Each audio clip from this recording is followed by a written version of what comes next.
جو لسی کے اندر جو مزہ ہے وہ کولڈ ڈرنکس میں مزہ نہیں ہے، لیکن لوگ کولڈ ڈرنکس کی طرف بھاگتے ہیں اور بیمار ہوتے ہیں، اور لسی کی طرف آؤ، دہی کی طرف آؤ، خالص دہی بنایا جائے اور اس کی لسی بنائی جائے تو اس سے بہاریں آتی ہیں کہ نہیں آتی؟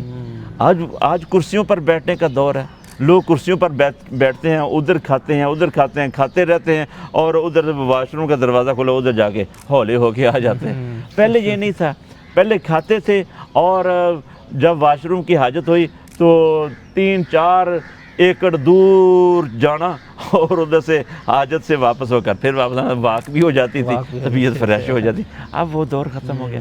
تو فطرت سے جو شخص نکلتا ہے وہ پریشان ہوتا ہے، جو فطرت کے قریب رہتا ہے اس کو ایک مسرت ملتی ہے، اس کی روح کو تازگی ملتی ہے، اور اصل زندگی اس کی ہے۔ باقی بگوڑوں کی، جو فطرت سے بگوڑے ہیں، ان کی زندگی کا کوئی حال نہیں، بیچارے سارے پریشان ہیں، ہیڈک ہے ساری۔ ہاں جی۔